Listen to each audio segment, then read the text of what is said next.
Can you then talk a little bit about the exclusionary rule? Tell us what it is, what its purpose is, and how well does it work? The exclusionary rule is one of those sub-constitutional rules that has come into place and has been in place for so long that it feels like a part of the Constitution, and arguably is a part of the Constitution. The idea behind the exclusionary rule is this. If there's a violation of the Fourth Amendment and information has been gathered improperly, the best remedy is to exclude that information from trial.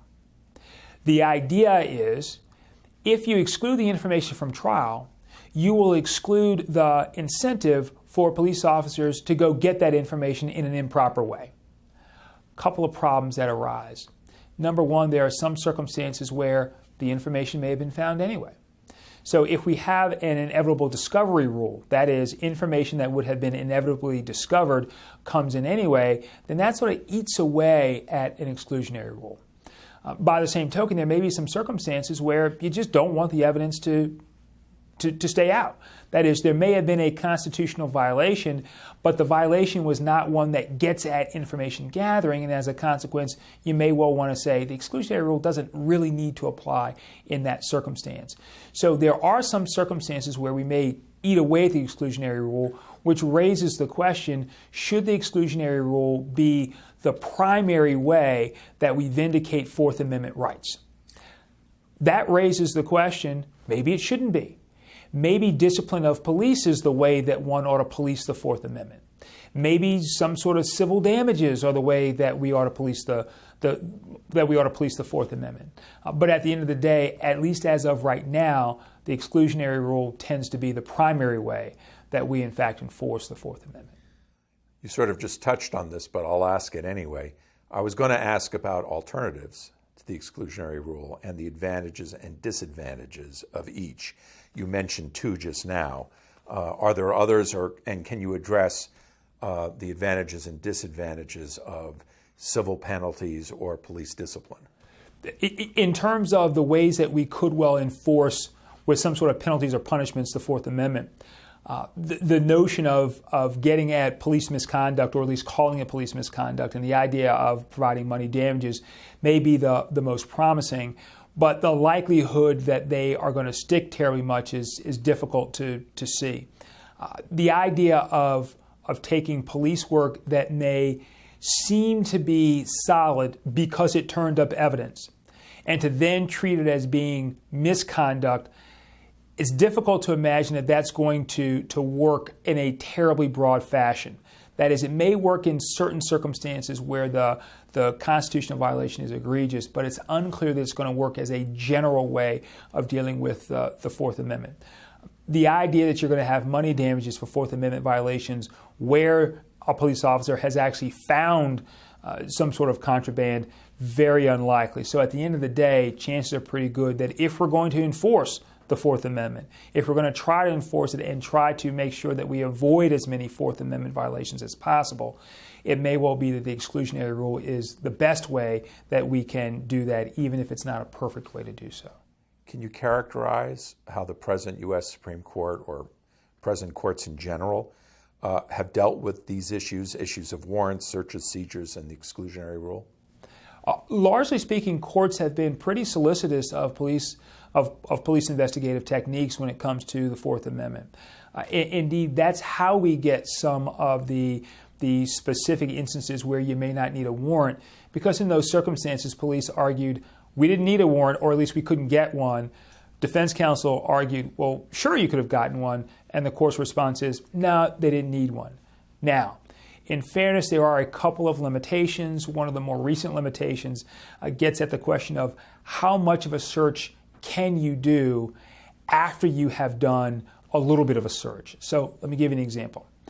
We're in a situation where an individual is being arrested.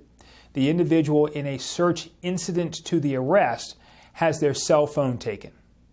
In that process, the question becomes, cell phone or smartphone, the question becomes, can the police search the cell phone or the smartphone in order to get additional information? And the Supreme Court did take the position that you can't search the phone.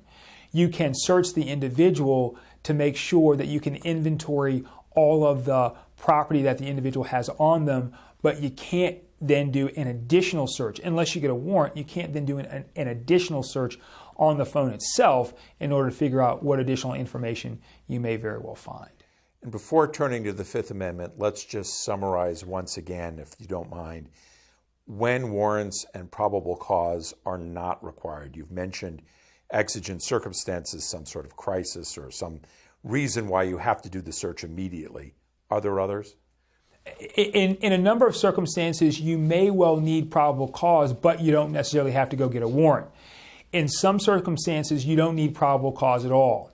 So in a stop and frisk situation, you wouldn't need probable cause at all, and you wouldn't need a warrant. When you're searching a car, for example, there's a pretty good argument that you only need reasonable suspicion as opposed to probable cause, and you wouldn't necessarily need a warrant in that circumstance. When you're talking about what we call an inventory search, where you're determining what property someone had on them as they were being arrested, in that circumstance, you wouldn't need a warrant and you wouldn't need probable cause. In that circumstance, all you're doing is taking the stuff from them to make sure that they can get it back at a later time or a later date. So there are a fair number of circumstances where you may not need probable cause and you may not need a warrant in order to do what we would still consider to be a search. So let's turn to the Fifth Amendment, and specifically the Fifth Amendment provision against self-incrimination.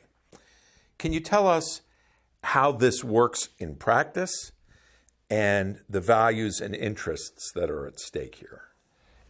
In practice, the limitation on self-incrimination works when folks say, I don't want to talk. I just don't want to talk.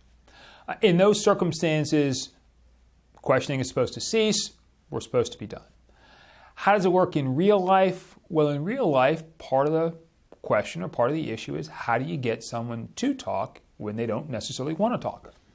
You can't imagine the number of confessions that come out even after folks have been told that they don't have to talk. In some circumstances, folks do want to confess, or at least they want to discuss what occurred, and oftentimes they're allowed to do so. They're allowed to waive their ability to not talk. What about the values and interests at stake? Part of what we're trying to do in terms of limiting compelled self-incrimination is we want to make sure that the government doesn't beat anything out of anybody.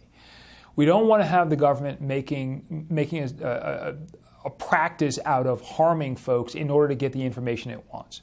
If folks want to provide the information, that's one thing. But the government is always limited in how it can go about getting information from folks.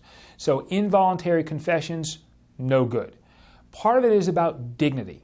It's about the dignity of the individual. If the individual doesn't want to say anything, the individual doesn't have to say anything. It's not for the government to take the information out of the individual.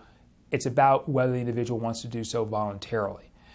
If the government can't prove its case without the individual speaking, then the government simply can't prove its case. If the government can prove its case without the individual speaking, then they may not need the individual speaking at all. That's the notion behind the right against compelled self-incrimination. I just have to ask then, in wartime, we've recently seen issues of waterboarding and so forth. Are the people who were waterboarded, are they simply not subject to the protections you just discussed?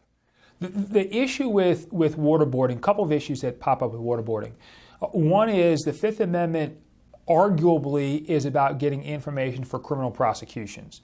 So it's less about self-incrimination than it is about getting other information from folks. There is another issue that pops up, which is if you're not looking at using the information for criminal purposes, is there necessarily a problem with engaging in conduct that would seem to violate the Fifth Amendment? Now, I think the answer is yes. That is, if the Fifth Amendment is a limitation on government power and on what government's supposed to do, then we probably shouldn't be involved in the process of waterboarding. Nonetheless, you're in a situation and circumstance where the suggestion is the rules may apply a little differently, and of course it also depends on who is doing the waterboarding. If, for example, non-U.S. personnel are engaging in the waterboarding, that may well change. Not from an international law perspective, not from a law of war perspective, but just from the perspective of the Fifth Amendment in terms of whether the Fifth Amendment itself happens to be violated.